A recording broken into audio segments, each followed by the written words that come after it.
네, 최근에 여러 가지 일들 때문에 어 대기오염이라든가 뭐 여러 가지 질병들 때문에 호흡 쪽, 심장 쪽 문제에 대한 게 크게 대두되고 있고요. 향후에 우리나라가 조금 더 잘 사는 나라가 될수록 심장 호흡계 쪽 물리치료는 상당히 많이 필요합니다.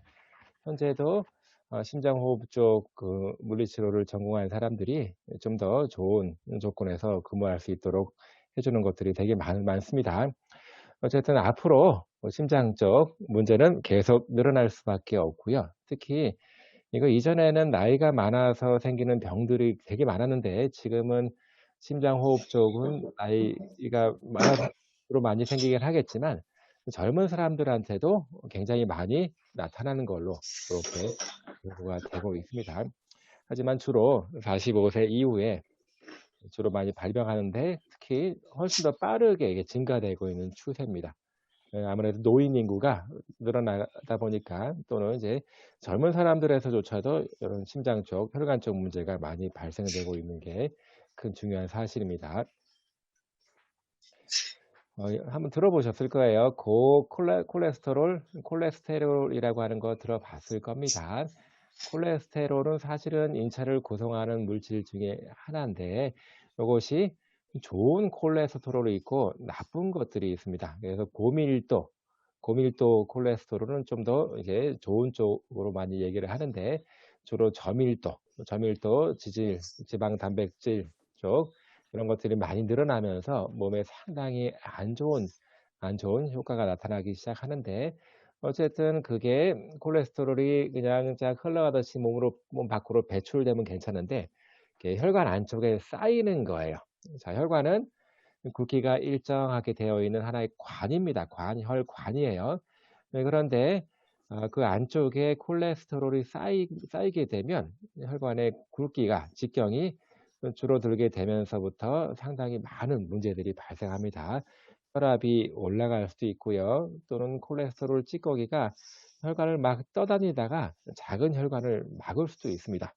그리고 그냥 쌓이기만 하면 뭐 큰 문제가 없을 수도 있는데 혈관 자체를 굉장히 단단하게 딱딱하게 만들어 버립니다. 그래서 이거를 동맥경화증, 동맥이 제 역할을 못하게 되는 지경에 이르게 되지요. 이거를 하이퍼는 많다라고 하는 뜻이고요. 콜레스테롤, 그리고 M이라고 하는 거는 혈액입니다. 혈액을 M이라고 그러고 IA가 붙으면 무슨 증세를 이렇게 얘기를 합니다.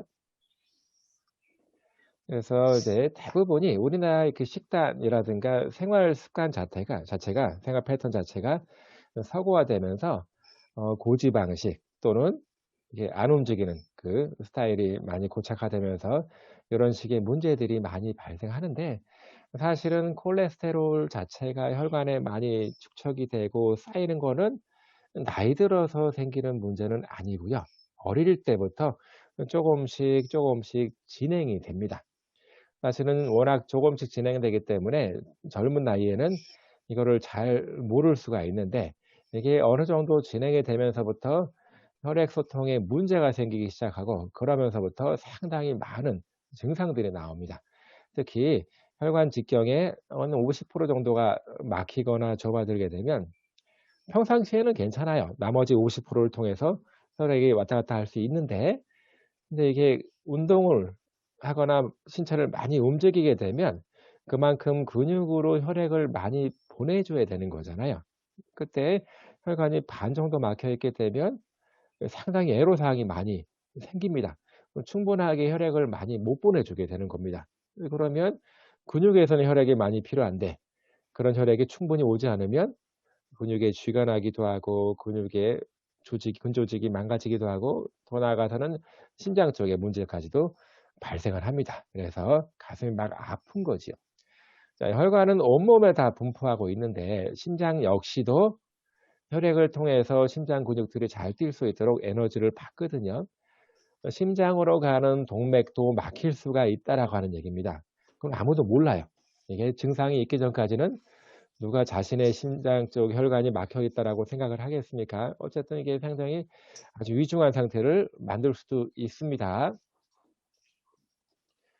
보시는 그림에서 보시다시피 평상시에 뭐 뻥 뚫려 있는 혈관이 이렇게 되어 있는데 혈액 내에 콜레스테롤 입자가 조금씩 쌓이는 거예요. 쌓이면서 굉장히 많이 막게 되면 혈관 안쪽에 혈액이 소통을 해야 되는데 그 막힌 거 나머지 갖고만 소통을 하다 보니까 충분한 혈액량을 몸으로 보내지 못하게 되는 겁니다.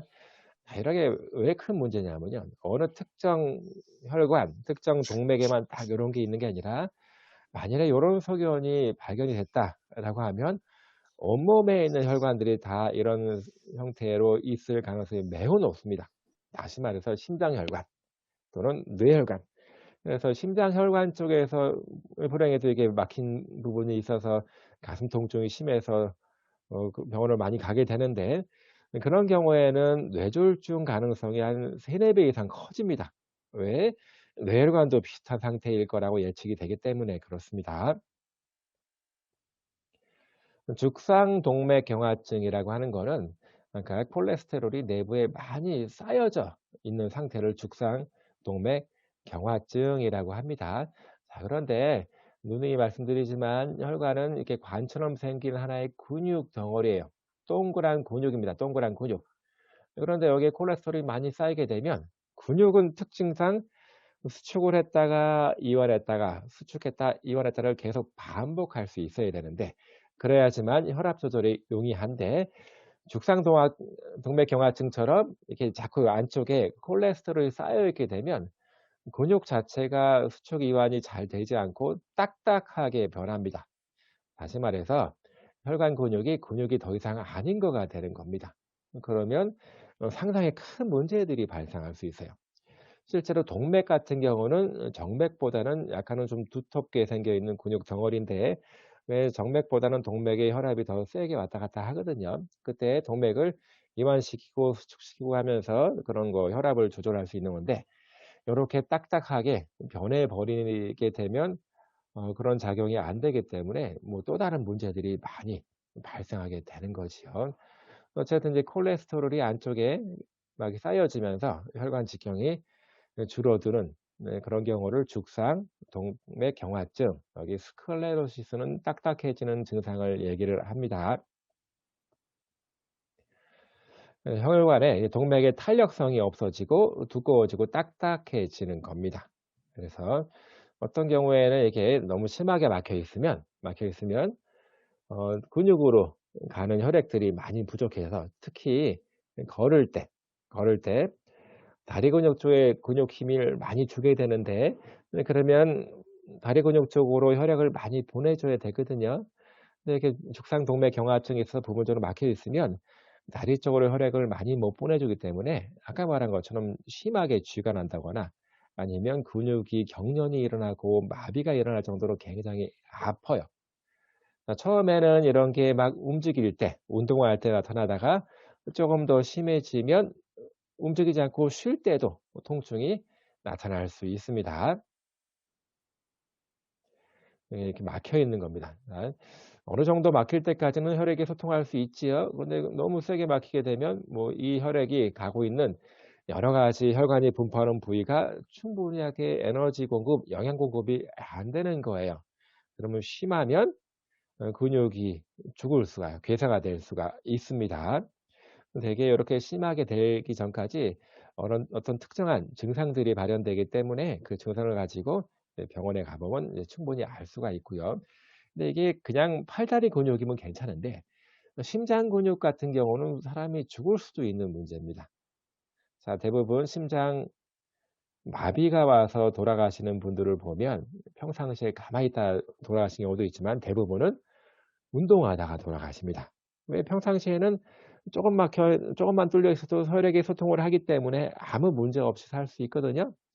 그런데 이제 문제는 운동할 때 혈관이 막혀 있으면 심장이 막 뛰어야 되는데 심장이 뛰려고 그러면 심장 근육이 아주 활발하게 작동이 돼야 되는데 그러기 위해서는 혈액을 많이 받아야 되거든요. 근데 평상시에는 뭐 그렇게까지 혈액을 많이 받을 필요가 없어서 뭐 아무 문제가 없는데 이렇게 심장이 막 뛰어야 되는 상황에서는 상당히 애로사항이 커지게 됩니다. 고혈압입니다. 고혈압. 대부분 고혈압은 젊은 사람들한테도 나타날 수 있지만 나이 들어서 기본적으로 갖게 되는 것 같아요. 물론 안 그런 경우도 있지만 상당히 많은 노인분들께서 이제 고혈압에 시달리고 있습니다. 고혈압은 우리가 혈압 그러면 120에 80 정상치를 이렇게 얘기하잖아요. 120은 심장이 수축할 때 나오는 혈압, 80은 심장이 이완하면서 나오는 혈압. 이렇게 120, 80에서 기본적으로 180 mmHg가 넘어가면 이거는 고혈압이다라고 얘기를 하는데, 어쨌든 이제 고혈압, 혈압이 되게 높은 겁니다. 혈관에 주어지는 압력이 높기 때문에 아까처럼 이렇게 많이 막혀 있거나 또는 약한 혈관 부위에서는 혈압이 높으면 그 혈압만으로도 혈관이 터질 수가 있는 겁니다. 이게 뇌졸중이 가능성이 높아지는 거고, 나이가 많을수록 노인화 될수록 훨씬 더 높아지는 겁니다. 그래서 일정한 압력의 혈압을 갖고 있어야지만, 정상적인 범위 내에서 갖고 있어야지만 혈액을 받게 되는 모든 기관이 편안하고 안정적일 수가 있는데, 그렇지 않고 혈압이 너무 세게 되면 많은 문제들이 발생합니다. 심장에 문제가 발생할 수도 있고, 허파라든가 또는 뇌혈관 등 여러 가지 문제가 동반될 수가 있습니다. 그래서 혈압약을 좀 먹는 게 좋은데, 140이 넘어가면 특정하게 혈압약을 잘 복용만 하면 130 정도로, 120, 130 정상적인 범위 안에서 관리가 충분히 가능하다라고 얘기를 하고 있습니다. 정상 혈압은 뭐 120 또는 이제 80 이렇게 얘기하고 있고, 고혈압이 생기는 원인에 따라서 1차성 또는 2차성 이렇게 나눕니다. 1차성은 본태성 또는 특발성, 특별히 발생할 만한 이유가 없는 겁니다. 원인을 모르겠어요. 대부분 여러분들 부모님 또 할머니, 할아버님께서 고혈압이 있으시면 이런 경우에 해당이 될 거고, 2차성은 고혈압이 생길 만한 다른 문제들이 있는 거예요. 질병 때문에 고혈압이 동반되는 경우가 있습니다. 그러면 혈압이 높은 거를 치료하는 것도 중요하지만 더 중요한 거는 그 질병에 대한 거를 치료하는 게 더 중요하겠죠. 질병을 치료해야지만 혈압이 떨어질 그 조건이 되는 겁니다. 그래서 우리가 이제 병원에서 주로 많이 보게 되는 경우가 협심증입니다. 엔자이나 팩토리스 그러면 가슴이란 얘기고, 엔자이나 그러면 통증이란 얘기입니다. 가슴 통증이 무지무지하게 심한 거예요. 쉽게 말하면 가슴 쪽으로, 심장으로 가는 동맥이 부분적으로 막혀 있는 겁니다. 자, 심장이 막 빨리 뛰어야 되는데, 특히 이제 우리가 운동할 때 심장이 빨리 뛰어야 되는데 부분적으로 막혀 있으면 심장으로 가는 혈액이, 심장 근육으로 가는 혈액이 많이 부족하게 되겠죠. 그러면 어, 근육을 많이 써야 되는데 에너지 공급이 제때 안 되게 되면 다리에 쥐라는 것처럼 심장 근육이 경련이 일어납니다. 자, 쥐날 때 느낌이 어때요? 쥐날 때 그냥 편하게 쥐나는 경우는 거의 없습니다. 다리가 너무 땡기고 미칠 듯이 아프죠. 그런 것처럼 심장 근육에 쥐가 났다고 생각하면 가슴이 얼마나 아프겠어요. 그런 경우로 우리는 협심증, 협심증이라고 하고, 심장 동맥이 좁아져서 생기는 겁니다. 자, 우리 분야에서 또 심장이 안 좋으면 각 내부 장기마다 각각의 통증 부위가 딱 정해져 있습니다. 심장이 안 좋으면 일단은 가슴 쪽이 아파야 되는 거 맞죠? 그리고 어깨가 아픕니다. 심장이 안 좋은 사람들이 이제 어깨가 같이 아파옵니다. 어깨의 문제가 아니라 심장이 안 좋은 사람들이 어깨가 많이 아파요. 그리고 신장, 콩팥이 안 좋으면 등 뒤가 아프기도 하고, 이렇게 연관지어서 아픈 부위가 있습니다. 그런 경우를 우리는 연관통이라고 그래요. 내부 장기들마다 각각의 연관통 부위가 정해져 있는데 왜 그런지를 잘 몰라요, 지금. 왜 심장이 아프면 어깨도 같이 아플까? 이거를 잘 모릅니다. 어깨를 넘어서 목도 아프고 턱, 뭐 등등 굉장히 많은 방사통 또는 연관통이 생길 수가 있습니다. 또 마찬가지로 어깨에 아프다고 해서 어깨의 문제가 아닐 수도 있는 거지요. 심장 기능이 안 좋은 사람들은 같이 어깨가 아플 거니까. 어쨌든 심장으로 혈액이 많이 안 가서 그렇습니다. 이거를 허혈이라고 합니다. 영어로 이스케미아라고 이렇게 얘기합니다. 각 근육 조직으로, 심장 조직으로 혈액이 충분하지 못한 거, 혈액이 부족한 거, 허혈이라고 얘기를 합니다. 자, 그래서 안정성 협심증, 그리고 불안정성, 그리고 E형, 이게 세 가지 정도 타입으로 구분이 되는데, 안정형 협심증 같은 경우는 일단은 동맥경화증, 동맥 자체가 좁아져 있는 겁니다. 그래서 평상시에는 괜찮아요.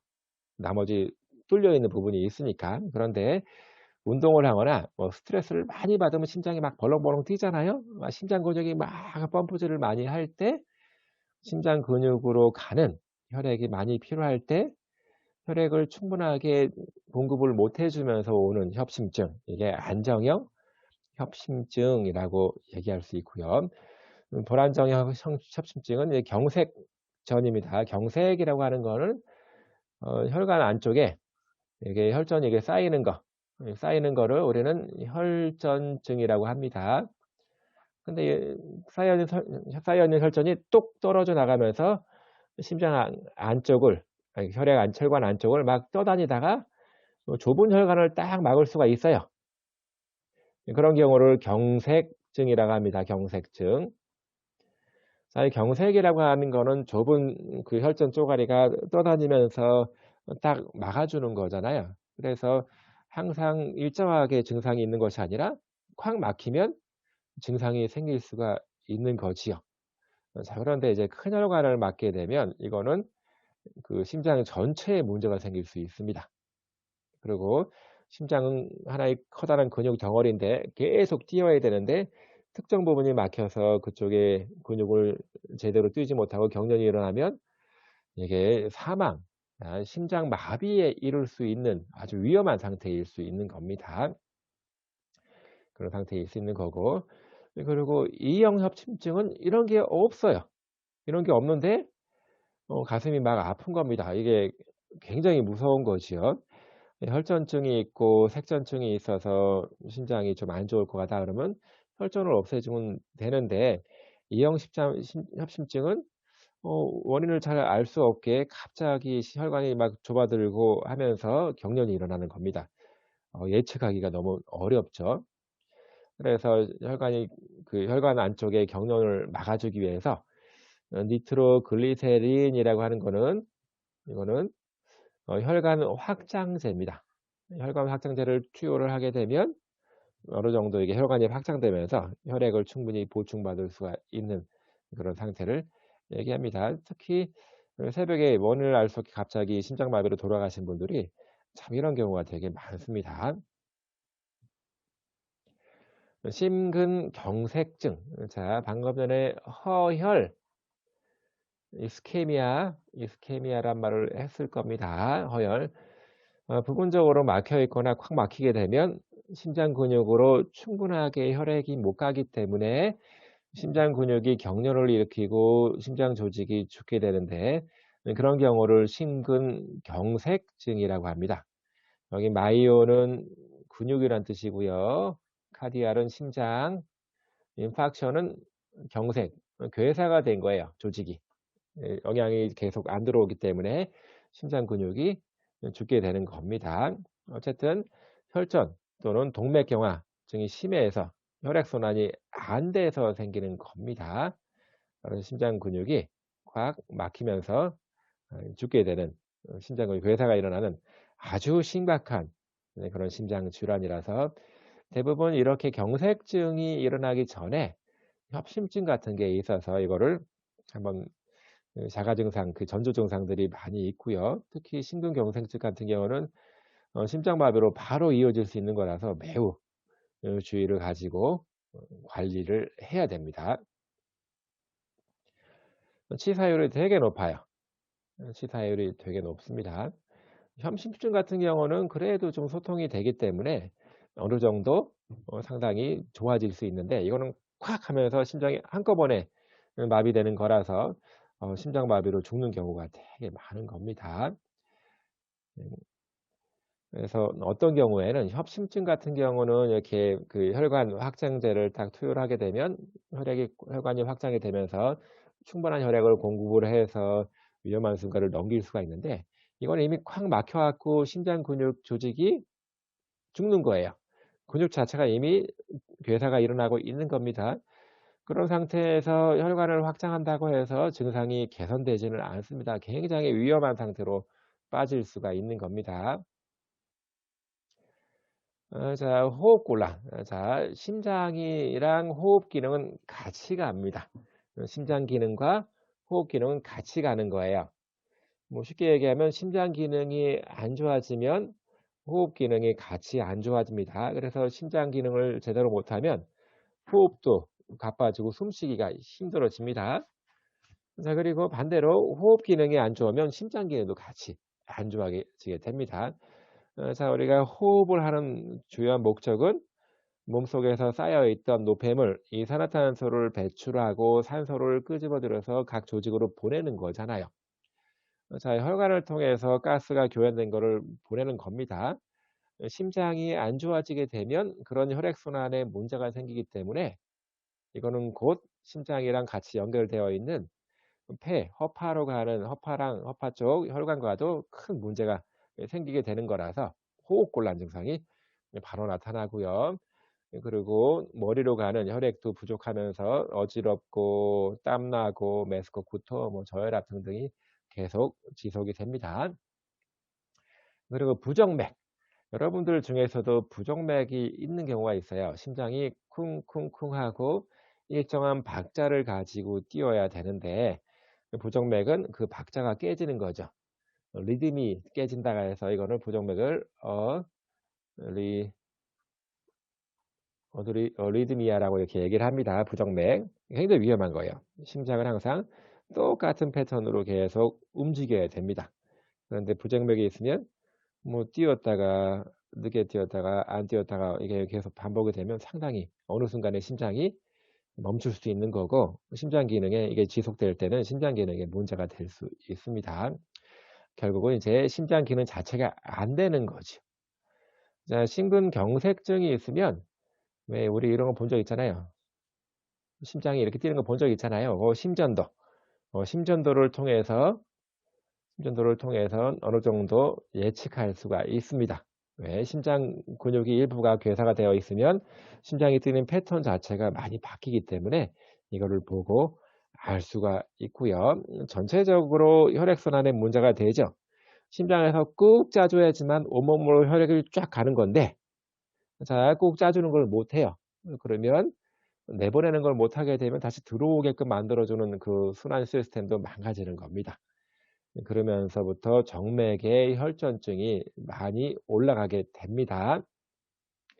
여러 가지 문제가 같이 생기는 거예요. 자, 여기 혈관이 막히게 되면 일부, 이 혈관이 분포하고 있는 심장 근육 일부가 이렇게 괴사가 생기는 겁니다. 심장 기능 상실, heart failure라고 해서 심장 기능 자체가 혈액을 꾹 짜서 온몸으로 한 번에 쫙 보내주는 건데 이런 것들이 잘 안 되는 거죠. 꾹 짜서 쫙 보내야 되는데 이런 것들이 잘 안 되다 보니까 심지어는 우리는 좌심방, 우심실, 우심방이란 말을 들어봤을 겁니다. 심장은 이렇게 4개가 있어요. 좌심실에서 이걸 쭉 온몸으로 혈액을 보내야 되는데 그러면 여기 들어와 있는 혈액을 꾹 짜서 한 번에 다 보내야 됩니다. 자, 남아있는 혈액이 있으면 안 됩니다. 그런데 이거를 꾹 짜주는 힘이 약하게 되면 혈액을 한 번에 쫙 못 보내주는 거죠. 혈액을 쫙 못 보내주고 여기 혈액이 남아있는 거예요. 자, 좌심실의 기능이 약해지면 이런 현상이 발생을 합니다. 이런 거를 heart failure, 심부전 또는 심장 기능 상실이라고 합니다. 혈액이 좀 남아있으면 문제가 될까요? 예, 문제가 됩니다. 이 혈액이 남아있으면 몸으로 이렇게 들어오는 혈액도 남아있는 만큼 못 들어오게 됩니다.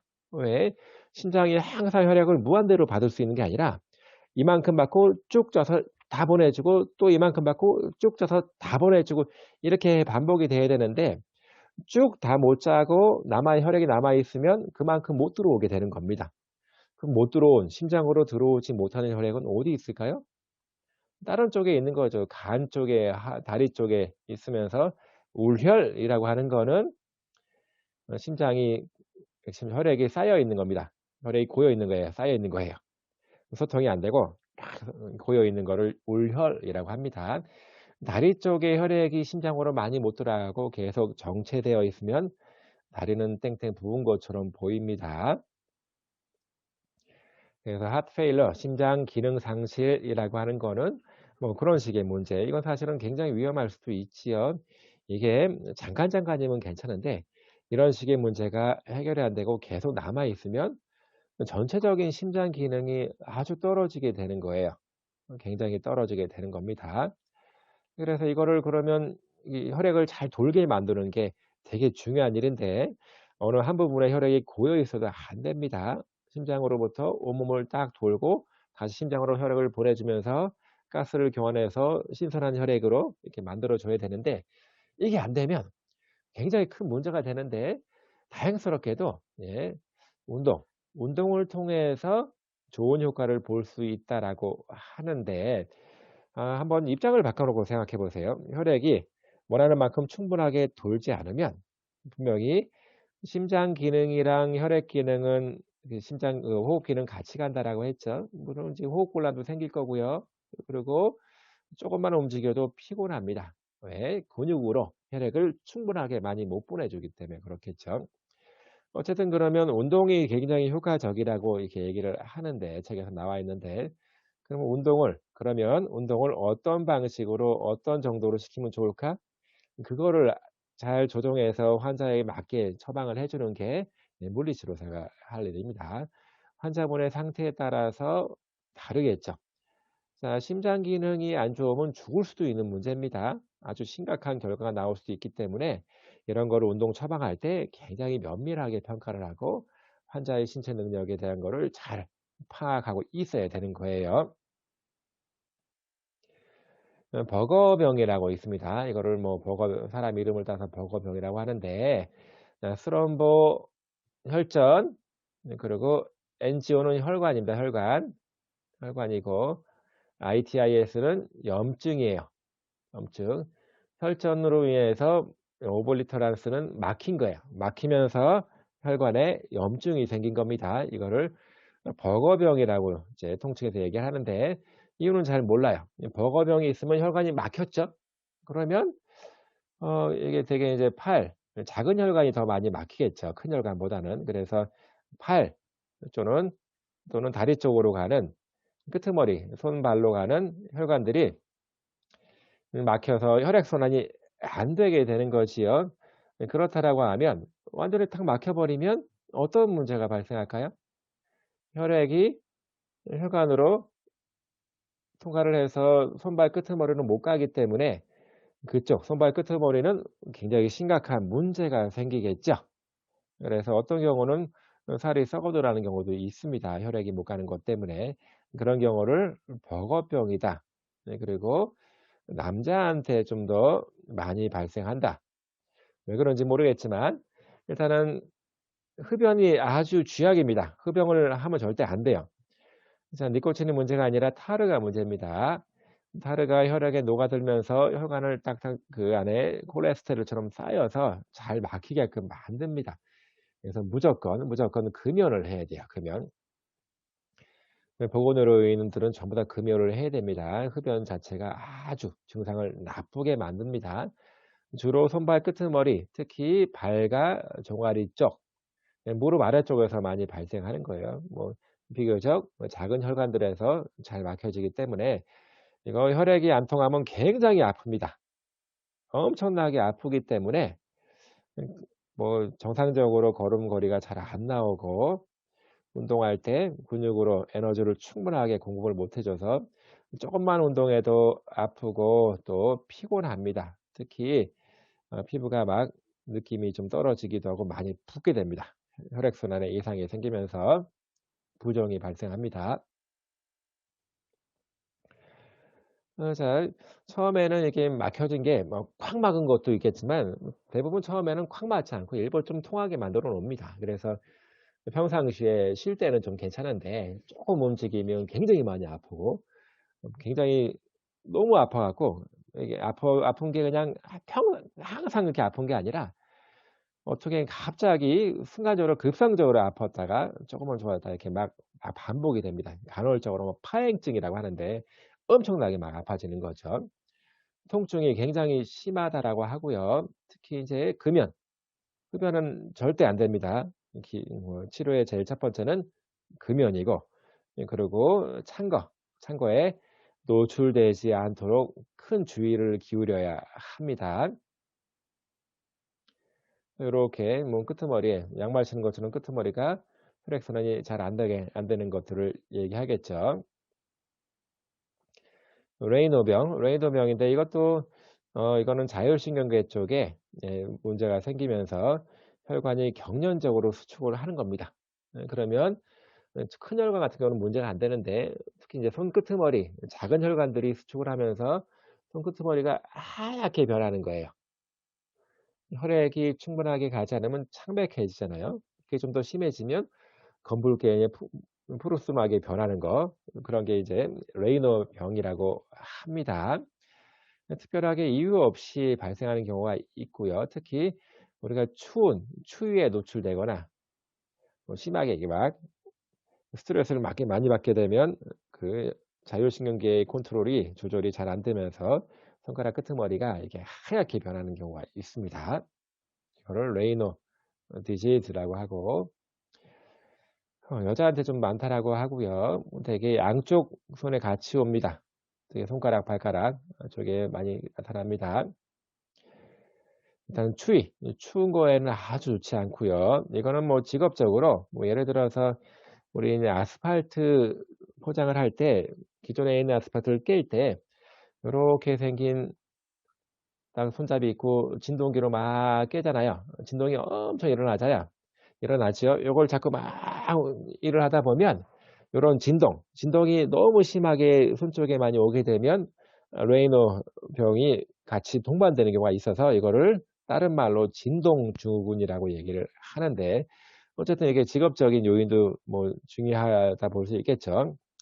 어쨌든 찬 거가 좋지 않고 마찬가지로 이제 혈관이 비정상적으로 수축하고 있는 거기 때문에 흡연을 통해서 막 좁아진 데를 더 막게끔 만들 수도 있기 때문에 우리는 항상 금연에 신경 써야 되겠습니다.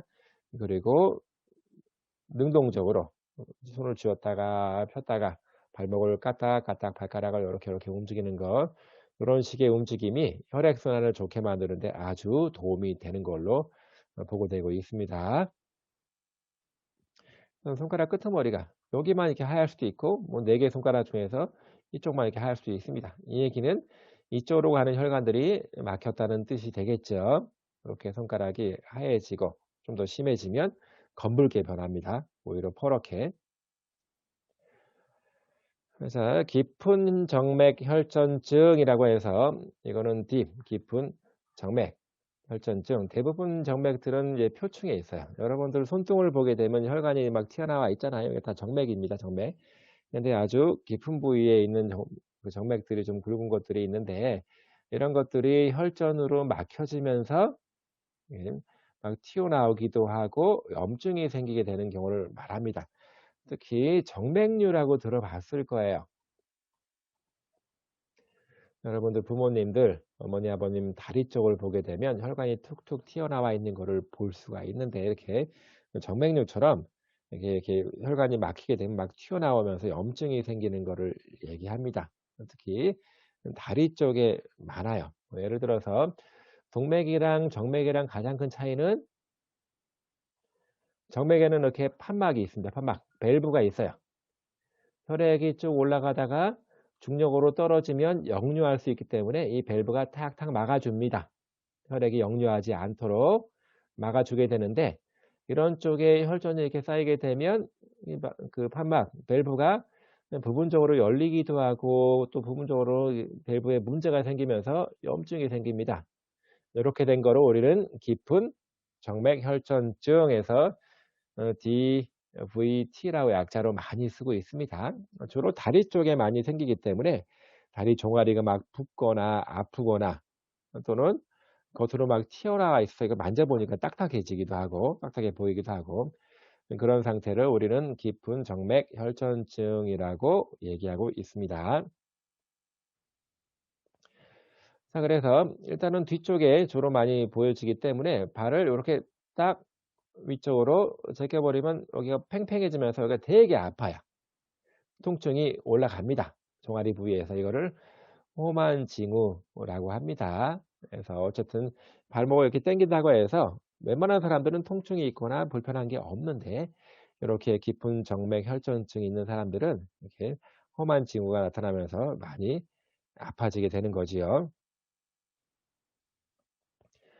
자, 그래서 어쨌든 간에 혈액을 심장 쪽으로 잘 보내주기 위해서는 심장보다 다리를 높은 위치로 하고 누워 있는 게 좋습니다. 자, 요렇게 베개를 쫙 보여서 발을 높은 위치로 하게 되면 다리 쪽에 고여 있는 혈액이 심장으로 잘 이렇게 내려오게 됩니다. 여러분들이 오랫동안 있다가 서 있으면 다리가 좀 통통하게 붓거든요. 혈액순환을 좀 좋게 만들기 위해서는 누워 있을 때 저렇게 종아리 밑에 무릎 밑에다가 약간은 베개를 좀 두툼하게 그여 놓으면 심장보다 높은 위치가 되기 때문에 혈액순환에 도움이 되기도 하고요. 다리 쪽에 혈액이 많이 고이지 않도록 다리 붓기를 예방할 수 있도록 압박 스타킹을 착용하는 것도 굉장히 좋은 방법이라 볼 수 있습니다. 자, 그리고 이제 호흡기계 질환입니다. 호흡기계. 심장이랑 호흡은 같이 가기 때문에 심장 쪽 질환과 호흡 질환에 대한 거를 같이 이렇게 얘기를 하게 됩니다. 호흡기계 질환은 크게 두 가지로 나눠집니다. 제한성 허파 질환. 숨을 훅 쉴 때 가슴이 크게 확장이 돼야 되는데 이게 충분하게 늘어나지 않게 제한되는 거를 제한성 허파 질환이라고 얘기를 하고요. 두 번째는 만성 폐쇄성 폐질환에서 만성 크로닉 폐쇄성 obstructive 허파 pulmonary disease라고 이렇게 해서 약자로 COPD로 많이 씁니다. 자, 공기가 통하는 통로가 무슨 이유인지 모르겠지만 이게 자꾸 좁아드는 거예요. 혈관과 마찬가지로 충분하게 혈액이 통할 정도로 혈관이 뻥 뚫리고 크게 되어 있어야 하는데 공기 통하는 통로가 마찬가지로 이렇게 좁아들면서 이게 잘 소통이 안 되는 거지요. 어떤 이유 때문에 좁아들 수 있을까요? 여기 뭐 콜레스테롤이 혈관에 쌓이는 것처럼 가래가 이렇게 쌓여 있으면 혈관이 좁아들겠죠. 또 혈관이랑 마찬가지로 공기 통하는 통로도 이렇게 근육으로 이루어진 관입니다. 관인데 이게 갑자기 이 근육들이 기관지 근육들이 갑자기 경련을 일으키거나 수축을 하게 되면 좁아들겠죠.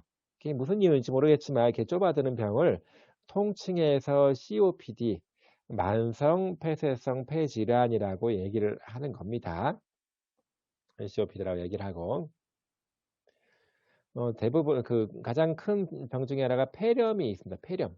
쉽게 말하면 가래가 많이 쌓인 거예요. 가래가 많이 쌓인 겁니다.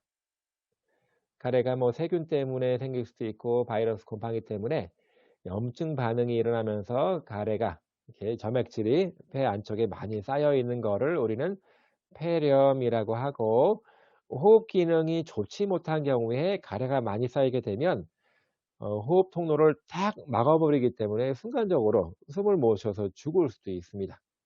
사실 웬만한 병들은 전부 다 나중에는 폐렴을 많이 동반하기도 하고요. 여러분들 같은 경우는 워낙 건강하기 때문에 젊고 건강하기 때문에 이렇게 폐렴이 있으면 안 되죠. 항상 활발하게 움직이고 그러면 몸에서 가래를 다 배출할 수 있거든요. 심지어 가래가 쌓인다고 하더라도 이거를 다 배출할 수가 있는데 오랫동안 몸이 병약해 있거나 아파와 있거나 기력이 너무 쇠하신 분들은 가래를 잘 못 뱉어냅니다. 그러면 만성적으로 호흡 기능이 좋을 수가 없어요. 가래로 막혀 있기 때문에. 그러다가 폐렴이 아주 심해지면 가래로 더 막아버리면 가래로 공기 통과하는 그 구멍을 더 막아버리면 숨을 못 쉬어서 죽음에 이를 수도 있는 거지요. 어쨌든 기침도 많이 나고 가래도 많이 나고 숨쉬기가 어려워집니다. 숨을 충분히 못 쉬기 때문에 만성 피로감이 있는 거지요. 그래서 질환에 뭐 특정 질환을 오래 앓고 있다가 돌아가신 분들은 대부분 다 질환 때문에 생기는 폐렴으로 돌아가십니다. 상당히 많은 분들이 폐렴에 의해서 돌아가시게 됩니다. 마찬가지로 우리가 거동을 많이 안 하면 폐렴에 좀 더 취약해지는 거지요. 물리치료를 그런 폐렴 환자분들한테 뭘 해줄 수 있을까요? 예.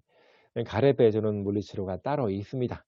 분비물, 가래 이런 것들을 옛날에는 갑자기 숨을 탁 못 쉬게 되면 여기 목 아래쪽에 구멍을 뚫었어요. 공기 통하는 기도가 있거든요. 구멍을 뚫어 갖고 기도를 통해서 그 관리를 하면 좀 수월하긴 한데, 사실은 요거 구멍 뚫게 되면 그 의료진들이 그런 거 폐렴 같은 거 관리하기는 수월합니다만, 사실은 구멍을 뚫고 있는 것 자체가 폐염증이라든가 가래를 더 많이 만들기 때문에 가급적이면 빨리 막아 줘야 돼요. 그리고 물리치료 특별한 테크닉을 사용하면 분비물을 굉장히 쉽게 잘 빼낼 수가 있습니다. 그리고 전체적인 건강 수준, 운동 수준, 운동 내성에 대한 거를 좀 더 올릴 수 있도록 만들어 주는 거겠지요. 자, 가슴막 삼출이라고 있습니다. 가슴막 삼출은 폐가 양쪽에 이렇게 해서 이렇게 두 개씩 있고, 요 폐를 둘러싸고 있는 막이 있습니다. 막이 이렇게 쭉 둘러싸고 있는데, 폐와 막 사이의 요 공간에는 그냥 비어 있는 곳이 아니라 물로 채워져 있습니다. 일정한 액체로 채워져 있으면서 폐를 쫙 감싸주고 있는데, 가슴막 삼출, 에퓨전이라고 하는 얘기는 특별한 특정 공간에 부은 거예요. 부종이 있는 거예요.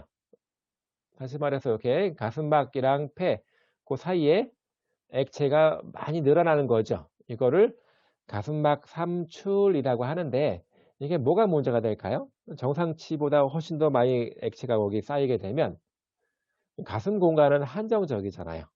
그러면 폐가 있고 폐에 둘러싸고 있는 그 공간에 요 액체가 채워져 있는데, 이 공간이 액체가 물이 늘어나면서 더 커지게 되면 상대적으로 허파를 압박하게 됩니다. 허파를 압박하면서 허파 안쪽에 있는 공기를 더 못 쌓이게 만들어 주거든요. 자, 우리의 폐는 그냥 간단하게 생각하면 풍선이랑 똑같습니다. 공기가 들락날락하는 풍선이라고 보면 됩니다. 근데 이렇게 물로 채워져서 이걸 누르고 있으면 그 풍선이 충분하게 확장이 안 되겠죠. 그러면 호흡 기능이 많이 떨어지는 거예요. 호흡곤란이 일어나게 됩니다. 자, 이거는 엑스레이만 찍어봐도 금방 발견할 수는 있습니다. 이런 경우를 가슴막 삼출이라고 얘기를 하고요. 그래서 근데 이게 문제가 이제 가슴막 삼출만 있어도 불편한데 이미 다른 문제가 있어요. 다른 병이 있는 사람한테 요게 생기게 되면 아주 골치 아파집니다. 애로사항이 훨씬 더 커져요. 그래서 삼출이 일어나지 않도록 막아주는 약물을 좀 쓰거나 아니면 주사기를 이용해서 그 물들을 좀 빼줘야 됩니다. 왜 그러냐면 계속 압박을 하게 되면 문제가 더 많이 생기기 때문에, 그래서 물리치료의 목적은 이런 분들한테 호흡 운동을 통해서 허파가 충분하게 팽창할 수 있도록, 그래야지만 호흡을 많이 할 수 있거든요. 그래서 그런 식의 운동법을 잘 가르쳐 주고 잘 시켜줘야 됩니다. 자, 이렇게 또는 이렇게 허파의 문제는 항상 운동을 잘 견딜 수 있는 능력을 말하는 거지요. 운동 내성의 문제를 많이 야기를 합니다. 그래서 이런 운동 내성에 대한 거를 잘 봐주는 것도 굉장히 중요한 방법이다 볼 수 있겠습니다. 자, 공기가슴증이라고 하는 거는, 자, 아까 허파가 이렇게 있으면 허파를 둘러싸고 있는 막이 있다라고 했습니다. 그 사이에 액체가 있는데, 허파는 그냥 풍선이랑 똑같다라고 얘기를 했습니다. 근데 풍선은 똑같은데 풍선 여기가 뽁 터진 거예요. 그러면 허파 안쪽에 있는 공기가 이 밖으로 막 흘러나가겠죠. 그러면서부터 여기에 공기가 막 쌓이는 겁니다. 마찬가지예요. 허파에서 공기가 빠져나가게 되면 이 공기 가슴증에서 공기가 쌓이면서 허파 조직을 또 압박을 해 주면서 이 허파 풍선같이 생긴 허파가 이게 상당히 기능을 못하게 만들어 주는 거지요. 왜 전쟁 영화에서 가슴 쪽에 총을 맞으면 사람들이 죽는 이유가 심장에 맞지 않아도 죽는 이유가 이게 공기 가슴증 때문에 그렇습니다. 총알이 가슴을 허파를 관통하게 되면 구멍이 생기기 때문에 허파 쪽에 있는 공기가 밖으로 다 빠져나가요. 그러면 호흡을 못해서 죽게 되는 거지요.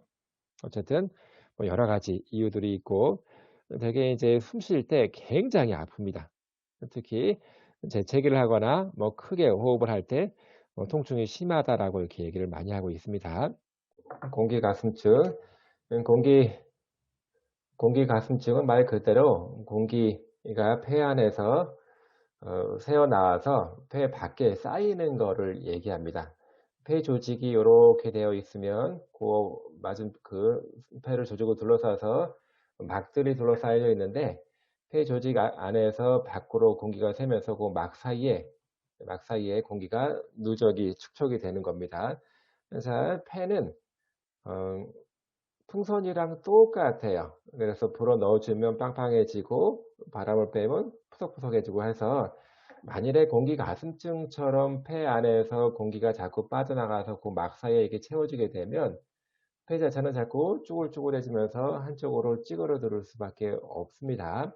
자, 이 얘기는 어차피 가슴 쪽 안쪽에 있는 공간은 한정적인데 거기에 폐 안쪽에 공기가 들어가 있어야지만 가스 교환이 산소나 이산화탄소 교환이 되면서 에너지를 공급받을 수가 있는데 반대로 폐 안쪽이 아니라 이렇게 바깥쪽에 공기가 쌓이게 되면 폐 자체는 이렇게 쪼그라들면서 기능을 할 수 없는 상태가 됩니다. 그래서 엑스레이를 좀 찍어보면 오른쪽 여러분들이 볼 때 왼쪽 이쪽이 정상치입니다. 정상에 비해서 안쪽에 까맣게 보이고 여기 심장이 이렇게 되는데 정상에 비해서 보니까 동글동글하게 이렇게 나와 있는 엑스레이상에 희끄무리하게 나와 있는 것처럼 보이는 게 있죠. 다 이게 공기가 새서 폐 바깥쪽에 누적이 되어 있는 것처럼 이렇게 확인이 되고 있습니다. 그런 엑스레이 사진을 가지고 명백하게 확인할 수 있는 건 아니에요. 뭐 되게 많이 요즘에는 해상도가 많이 좋아졌기 때문에 상당히 많은 거를 볼 수는 있는데 그래도 엑스레이가 100% 확실한 건 아니지만 그래도 폐가슴증, 공기가슴증, 뉴모소락스라고 하는 거를 보게 되면 엑스레이 사진상에 이런 식의 소견이 보여지고 있습니다.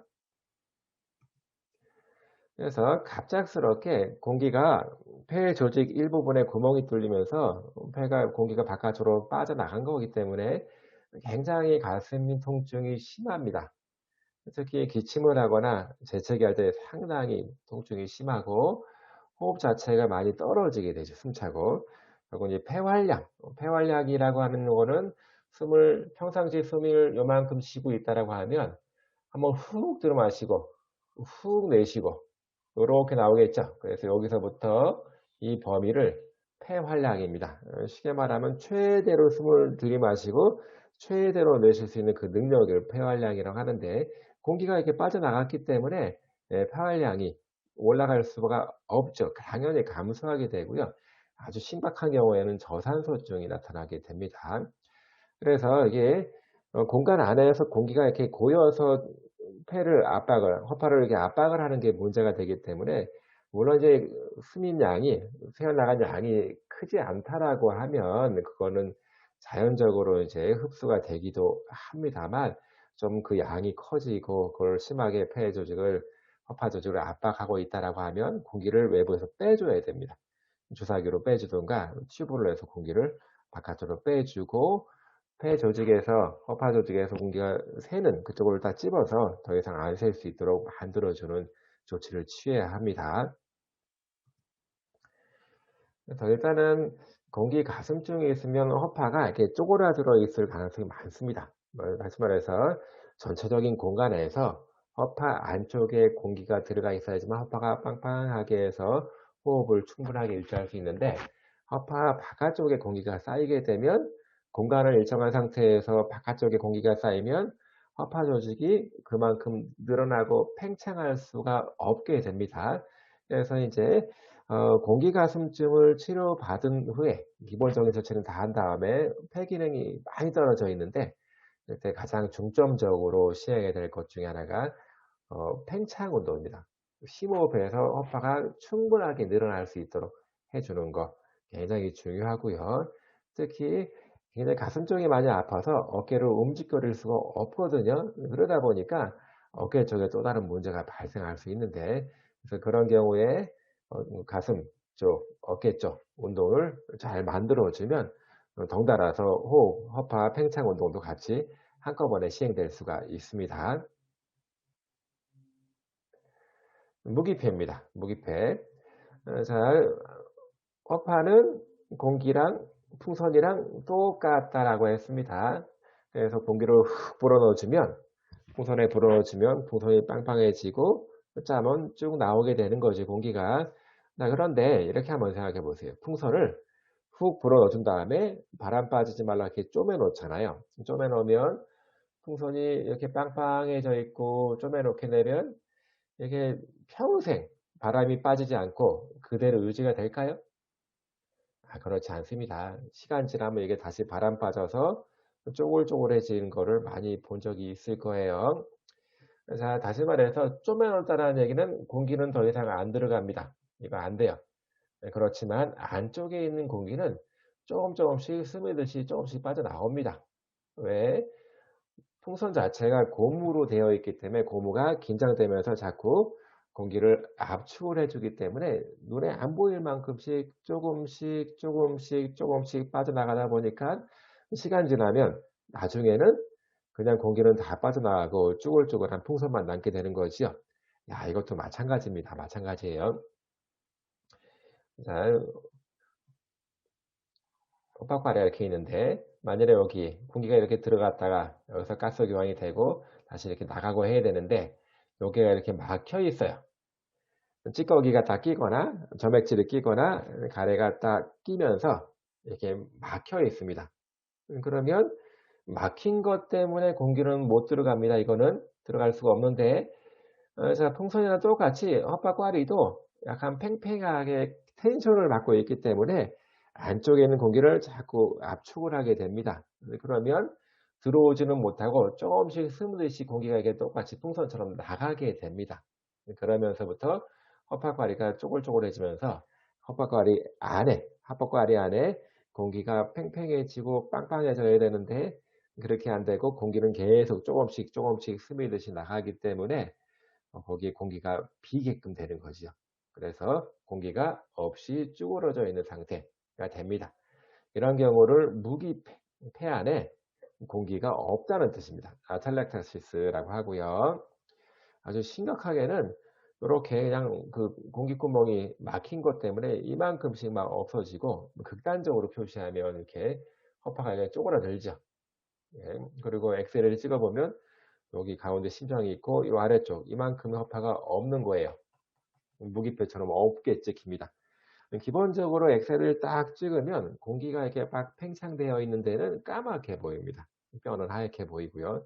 어쨌든 이제 공기가 통하는 통로를 탁 점액질이 막게 되면 공기는 못 들어가고 조금씩 스미듯이 나오기만 하면서 폐가 쪼그라들어서 이렇게 폐 자체가 없어지는 것처럼 보이는 그런 질환이 발생을 합니다.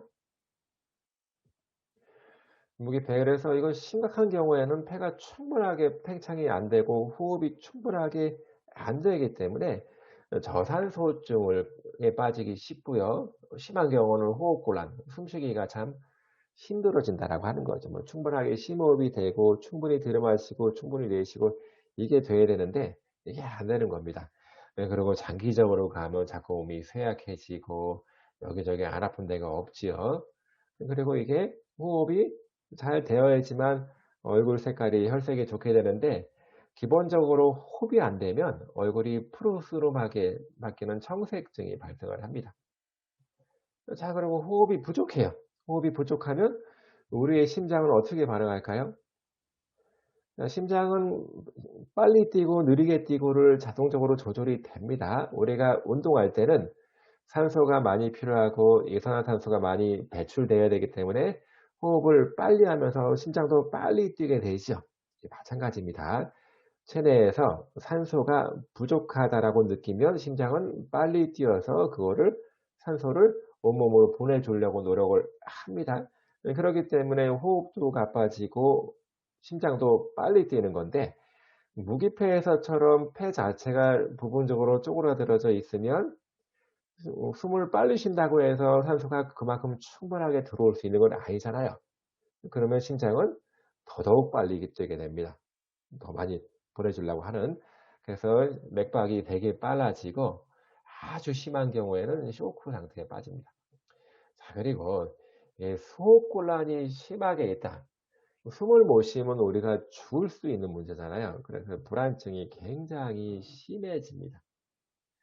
결국은 안쪽에 쌓여있는 뇌파 감염 또는 뭐 점액질, 뭐 가래 그런 게 공기 통하는 통로를 꽉 막아서 생긴 거기 때문에 이제 급한 대로 항생제를 투여해야 되고요. 이게 만성적으로 폐가 꽉 쪼그라들면 이렇게 생각하면 돼요. 풍선도 처음에 불 때가 되게 힘들어요. 공기가 어느 정도 채워져 있으면 훅 불면 훅 늘어납니다만 처음에는 조금 더 강하게 불어야지만 확 늘어납니다. 폐도 허파도 풍선이랑 마찬가지이기 때문에 이게 다 쪼그라들고 나면 공기를 집어넣기가 여간 어려운 문제가 아니에요.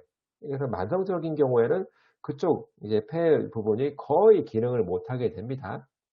그래서 또 다른 문제가 또 생길 수 있기 때문에 허파 그쪽 문제가 있는 쪽을 절제를 하는 경우도 있다고 합니다. 자, 우리처럼 일단은 기본적으로 쪼그라드는 폐를 확장을 시켜야 되고 또 탁 막고 있는 가래를 빨리 빼줘야 되는 거가 중요하겠죠.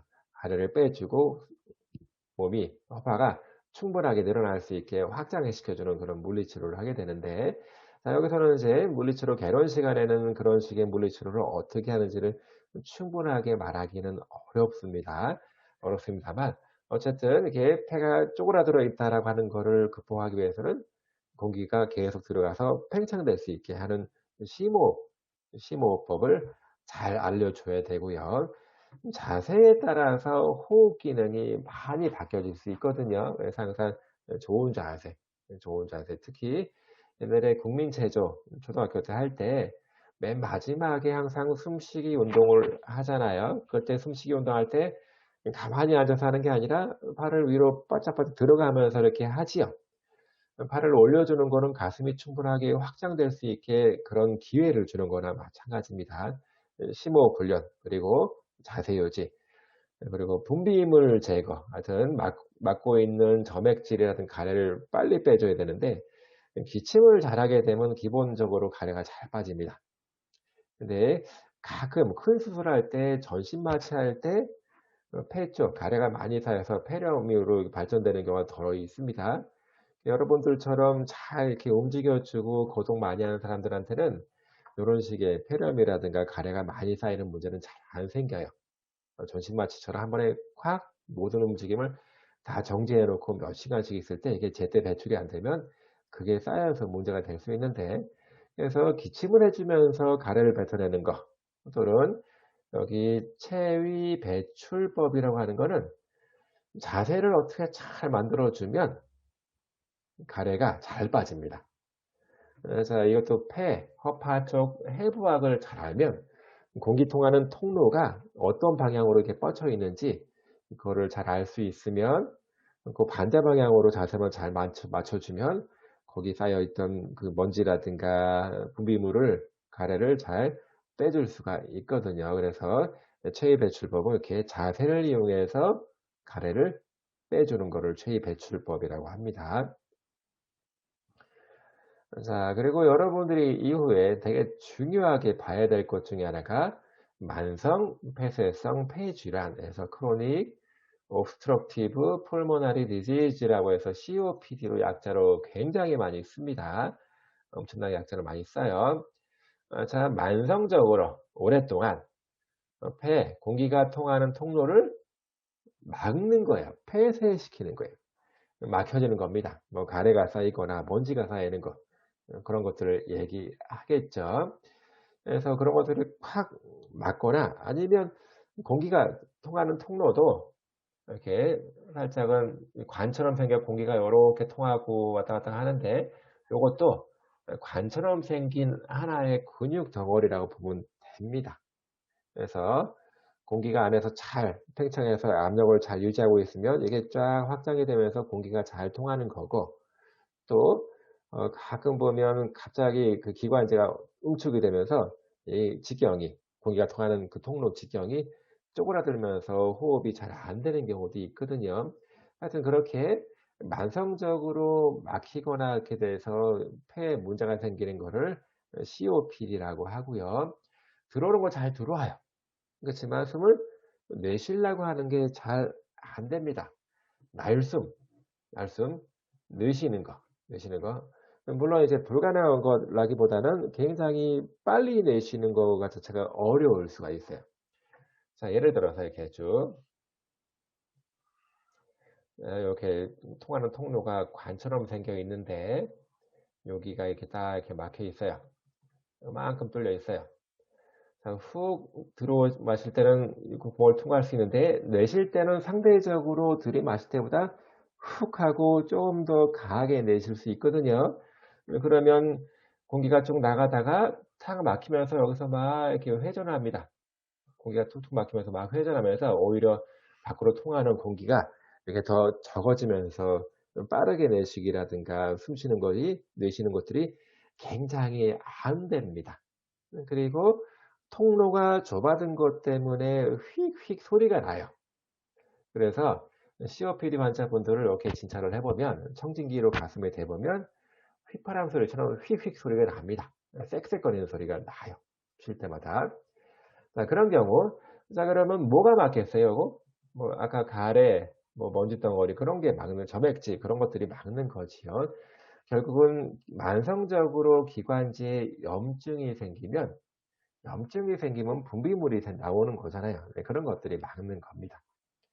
또 어떤 경우에는 안쪽에, 이런 쪽이 안쪽이 막 다 손상되면서 여기가 막 찌꺼기가 분비되는 경우도 있고요. 그래서 뭐 기침을 계속 장기침을 콜록콜록 하는 거, 이런 이유 때문에 그럴 수 있고요. 가래가 굉장히 많이 끼는 사람들, 가래 뭐 또는 점액질이 되게 많이 끼는 사람들도 있고, 만성 폐쇄성 폐질환에서는 기본 호흡곤란이 오겠죠. 호흡곤란이 옵니다. 그럼 마찬가지로 숨쉬기가 자꾸 힘들어지면 심박동성은 자꾸 늘어나는 거예요. 심장 기능과 호흡 기능은 같이 갑니다. 자, 특히 COPD 환자분들에 대한 거를 진단할 때 가장 많이 평가하는 게 요겁니다. FEV1에서 Forced Expiratory Volume in 1 second에서 1초 동안에 강하게 expiratory야 그러면 내쉬는 걸 얘기합니다. 강하게 내쉴 수 있는 양. 자, COPD면 막혀있기 때문에 세게 내쉬기가 어려워진다라고 했습니다. 그래서 그 양을 재보면 COPD 환자분이 얼마큼 심한지를 알 수가 있어요. 자, 그래서 기본적으로 COPD 환자분한테 중요한 것 원칙 중에 하나가 공기 통한 통로가 이렇게 있고 이게 하나의 커다란 근육으로 이루어진 관입니다. 그래서 이 안쪽에는 공기가 항상 들어가 있어야지만 이 관이 팽팽하게 유지가 되는데 숨을 훅 내쉰 다음에는 이 안쪽에 있는 공기가 다 빠져버린 다음에는 이 막혀있는 게 폴렁폴렁해지면 더 단단하게 막혀지게 돼요.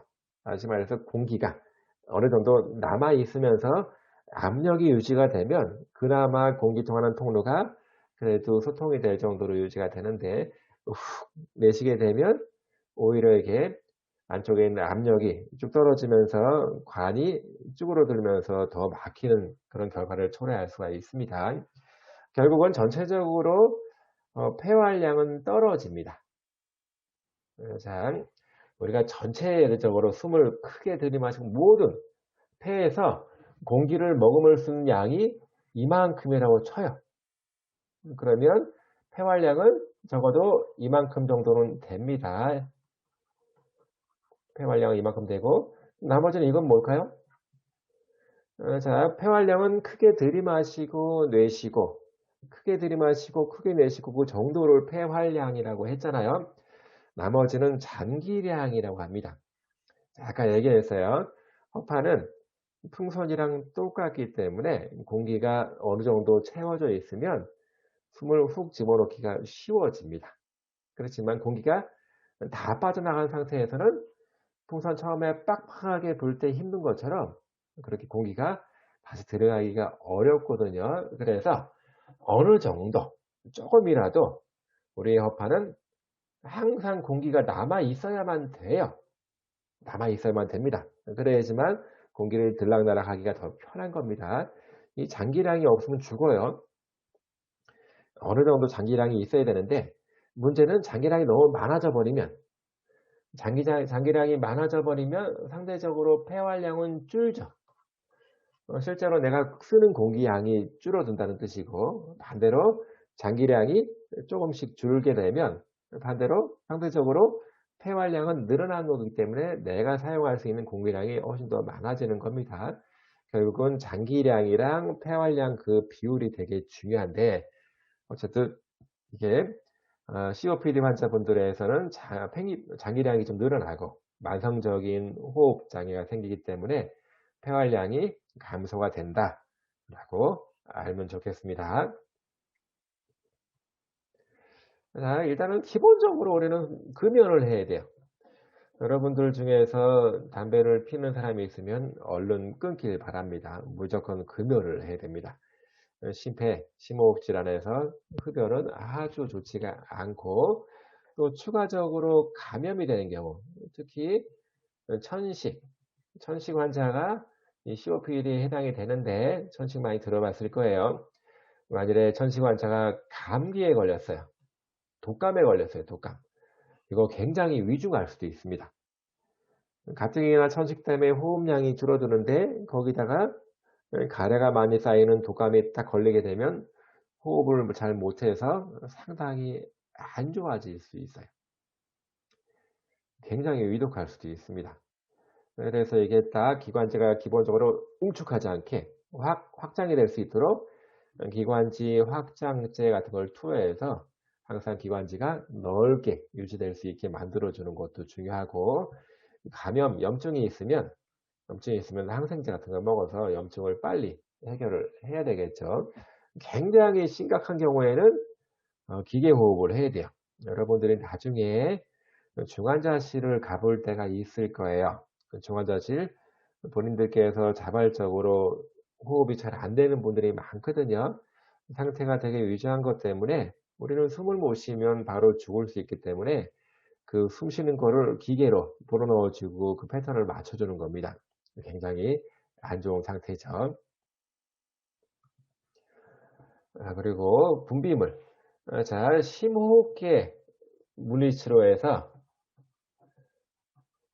가장 중요한 것 두 가지는 자, 호흡계 물리치료 중요한 것 두 가지는 첫 번째는 가래 분비물 제거 그리고 두 번째는 호흡 기능 증진입니다.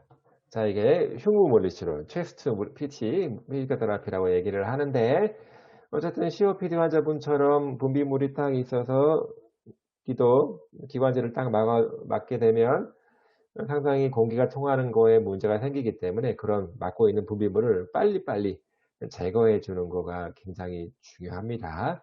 그리고 어떤 경우에는 자세에 따라서 숨 쉬는 게 굉장히 편한 자세들이 있어요. 이거를 물리치료사가 분명히 알고 있어야 되고 이런 환자분들한테 그런 자세에서 어떻게 호흡을 하라고 다 알려줘야 됩니다. 호흡법 또는 호흡 기능을 높이는 방법에 대한 걸 잘 알려줘야 됩니다. 그리고 가끔 여러분들 보면 호흡 패턴이 잘못된 경우가 있어요.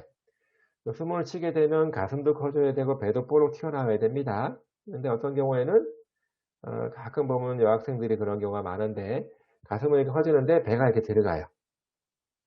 흉식 호흡을 주로 많이 하다 보니까 오히려 배가 살짝 들어가면서부터 이렇게 호흡의 효율성이 많이 떨어진 경우가 있습니다.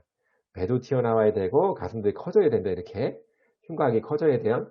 근데 그런 것들이 잘 안 되는 경우가 되게 많기 때문에 그런 걸 연습을 시켜 줘야 됩니다. 특히 COPD 환자분들한테 그런 경우가 많이 보여지고 있습니다.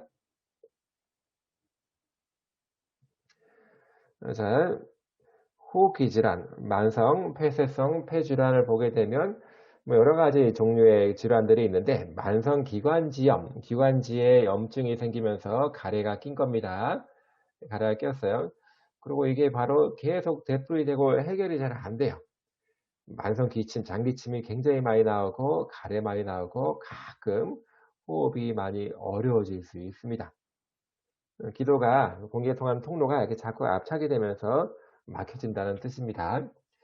자, 그리고 폐공기증, emphysema라고 하는데, emphysema, 이게, emphysema는 헛박과리 같은 경우는 뽀글뽀글뽀글뽀글 하기 때문에 꽈리라고 하고, 이렇게 뽀글뽀글한 이유는, 자, 요 뽀글뽀글한 표면에서 가스 교환이 일어나는 거거든요. 산소가 들어가고 이산화탄소 나와야 되는데, 그래서 이게 뽀글뽀글하면서 저 표면을 넓게 만들어줘야지만 폐에서 호흡 기능이 훨씬 더 좋아지는 건데, 폐기종, 폐공기증 또는 엠피제마 이것들은 뽀글뽀글하지 않고 이게 이렇게 펴져 있는 거예요. 이렇게.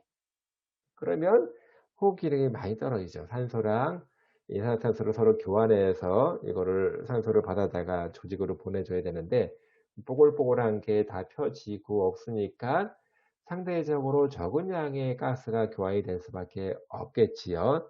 그러면서 술통 가슴이라고 하는 거는 가슴 앞뒤가 넓어져요. 넓어집니다. 네, 그런 식의 양상이 주로 나타나게 됩니다. 잘 먹고 헛박가리 한두 개가 이렇게 되는 거는 크게 문제가 안 되죠. 뭐 워낙 많은 헛박가리가 있으니까. 네, 그런데 상당히 많은 헛박가리에서 이런 식의 문제가 발생하면 전체적인 호흡량이 떨어지기 때문에 숨쉬기가 무지하게 힘들어집니다. 힘들어집니다. 만성기관지염 그러면 이렇게 기관지도 좁아들었지만 요 안에 가래가 이렇게 꽉 가득 차 있는 거예요. 그러면 공기 통할 수 있는 통로는 굉장히 없어지는 겁니다. 그래서 기관지가 이렇게 응축되고 수축되지 말라고 기관지 이완제 또는 확장제를 투여를 해서 이거를 넓혀주는 거고요.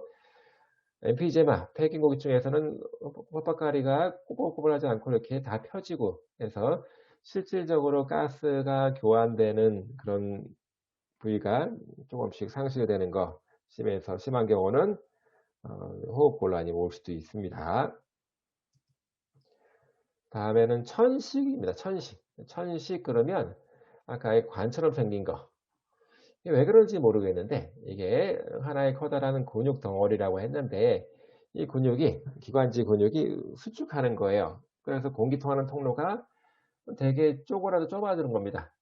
좁아들기 때문에 공기가 통하는 양도 충분하지 않고 그리고 좁은 공간으로 숨을 쉬다 보니까 우리가 휘파람 불 때 입술을 이렇게 오므리고 훅 불면 소리가 휙 소리가 나잖아요. 네, 그런 것처럼 통로가 좁아진 상태로 공기가 들락날락 하게 되면 쌕쌕거리는 휘파람 부는 것 같은 그런 소리가 같이 나게 됩니다. 자, 그런데 이게 이렇게 통로가 좁은 데다가 염증이 생겨져 버리면 점액분비별이 그걸 다 막을 수가 있어요. 특히 요즘처럼 대기오염이 좀 심하고 미세먼지, 황사 네, 그런 것들에 대기오염 물질이 다 숨쉬어서 이렇게 들어오게 되면 이렇게 예민하게 이렇게 반응하는 경우가 있습니다. 굉장히 숨쉬기가 어렵고 이런 경우에는 아까 말한 것처럼 심한 독감에 걸리면 죽을 수도 있는 문제예요. 네, 그래서 되게 조심을 해야 됩니다. 굉장히 경련을 일으키면서 거의 통로가 없죠. 이런 상태로 가래가 쌓이면 그냥 한 번에 끝나는 거지요. 예, 숨쉬기가 어려워지는 겁니다. 그래서 이제 천식, 천식에는 요즘처럼 뭐 감기 때문에 생길 수도 있고, 뭐 진드기, 강아지, 고양이 털 또는 곰팡이, 특히 대기오염, 담배 연기, 그리고 어떤 경우에는 스트레스, 심리적인 상태 때문에 좀 예민하시고 스트레스에 되게 민감하신 분들이 갑자기 숨을 못 쉬고 뭐 뒤로 넘어간다거나 뭐 그런 얘기 들어본 적이 있잖아요. 그렇게 그런 식의 상태에서 이게 또 마찬가지로 우리가 임의대로 기관지에다 힘줘야지 그러고 힘주는 게 아니라서 알아서 자기가 조절을 해주는 거라서 그런 자율신경계적인 반응이 스트레스라든가 감정적인 것 때문에 바뀔 수도 있습니다. 또 어떤 경우에는 이제 약물 부작용 때문에